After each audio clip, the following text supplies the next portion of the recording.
जय श्री कृष्णा। राधे राधे।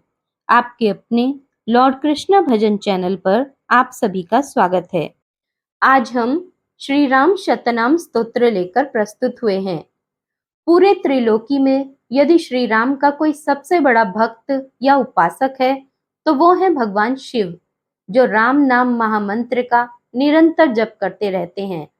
भगवान शिव ने प्रभु श्री राम की 100 नामों के द्वारा स्तुति की है, जिसे श्री राम शतनाम स्तोत्र कहते हैं। भगवान शिव ने श्री राम के परम पुण्यमय शतनाम स्तोत्र के पाठ व श्रवण का महात्म्य पार्वती जी को बताते हुए कहा, जो मनुष्य दूर्वा दल के समान श्याम सुंदर कमल नयन पीतांबरधारी भगवान श्री राम का इन दिव्य नामों से स्तवन करता है, वह संसार बंधन से मुक्त होकर परम पद को प्राप्त कर लेता है। उस मनुष्य के जन्म जन्मांतर के पाप नष्ट हो जाते हैं, उसकी चंचल लक्ष्मी स्थिर हो जाती है, अर्थात लक्ष्मी जी सदैव उसके घर में निवास करती हैं। उसके शत्रु मित्र बन जाते हैं, सभी प्राणी उसके अनुकूल हो जाते हैं। उस मनुष्य के लिए जल स्थल बन जाता है, जलती हुई अग्नि शांत हो जाती है, क्रूर ग्रहों के समस्त उपद्रव शांत हो जाते हैं, मनुष्य की सभी मनोकामनाएं पूर्ण हो जाती हैं। वह सबका वंदनीय, सब तत्वों का ज्ञाता और भगवत भक्त हो जाता है। तो चलिए शुरू करते हैं श्री राम शतनाम स्तोत्र। शंभुरुवाच। राघवं करुणाकरं भव नाशनं दुरितापहम्। राघवं करुणाकरं भव नाशनं दुरितापहम्। माधवं खगगामिनं जलरूपिणं परमेश्वरं पालकं जनतारकं पालकं जनतारकं भव हारकं रिपुमारकं त्वां भजे जगदीश्वरं नर रूपिणं रघुनन्दनं त्वां भजे जगदीश्वरं नर रूपिणं रघुनन्दनं भूधवं वनमालिनं घन रूपिणं धरणीधरं श्रीहरिं त्रिगुणात्मकं तुलसीधवं मधुरस्वरं श्रीकरं शरणप्रदं श्रीकरं शरणप्रदं मधुमार्कं व्रजपालकं त्वां भजे जगदीश्वरं नर रूपिणं रघुनन्दनं त्वां भजे जगदीश्वरं नर रूपिणं रघुनन्दनं विठ्ठलं मधुरास्थितं व्रज कान्तकं गजमारकं सन्नुतं बकमारकं वृषघातकं तुरगार्दनं नन्दजं वसुदेवजं नन्दजं वसुदेवजं बलि यज्ञगं सुरपालकं त्वां भजे जगदीश्वरं नर रूपिणं रघुनन्दनं त्वां भजे जगदीश्वरं नर रूपिणं रघुनन्दनं केशवं कपिवेष्टितं कपिमारकं मृगमर्दिनं सुन्दरं द्विजपालकं दितिजार्दनं धनुजार्दनं बालकं खरमर्दिनं बालकं खरमर्दिनं ऋषि पूजितं मुनिचिन्तितं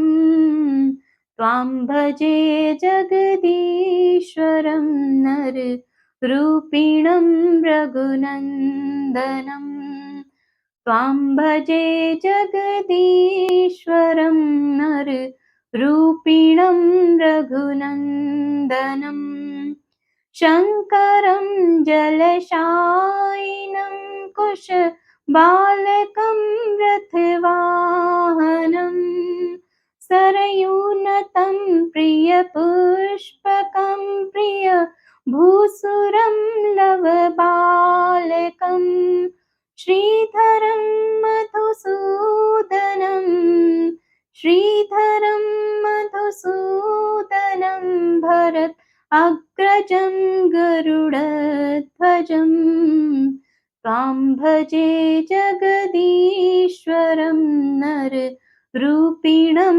रघुनन्दनं त्वां भजे जगदीश्वरं नररूपिणं रघुनन्दनं गोप्रियं गुरुपुत्रदं वद ताम्बरं करुणानिधिं भक्तपञ्जनतोषधं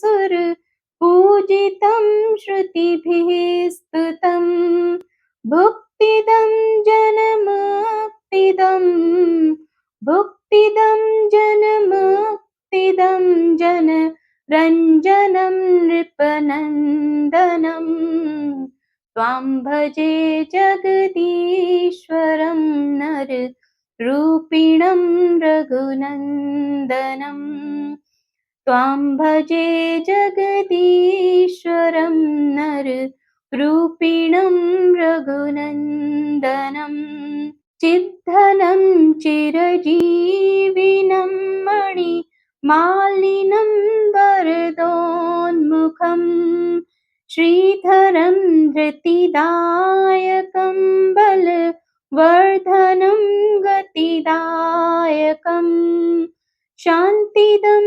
जनतारकं शान्तिदं जनतारकं शरधारिणं गजगामिनं त्वां भजे जगदीश्वरं नररूपिणं रघुनन्दनं त्वां भजे जगदीश्वरं नररूपिणं रघुनन्दनं शार्ङ्गिणं कमलाननं कमलादृशं पदपङ्कजं श्यामलं रविभासुरं शशि सौख्यदं करुणार्णवं सत्पतिं नृपपालकं सत्पतिं नृपपालकं नृपवन्दितं नृपतिप्रियं त्वां भजे जगदीश्वरं नररूपिणं रघुनन्दनं त्वां भजे जगदीश्वरं नररूपिणं रघुनन्दनं निर्गुणं सगुणात्मकं नृपमण्डनं मतिवर्धनम् अच्युतं पुरुषोत्तमं परमेष्ठिनं स्मितभाषिणम् ईश्वरं हनुमन्नुतं कमलाधिपं जनसाक्षिणं त्वां भजे जगदीश्वरं नररूपिणं रघुनन्दनं त्वां भजे जगदीश्वरं नररूपिणं रघुनन्दनम् ईश्वरोदितमेतदुत्तमम् आदराच्छतनामकम् यः पठेत् भुवि मानवस्तव भक्तिमास्तपनोदये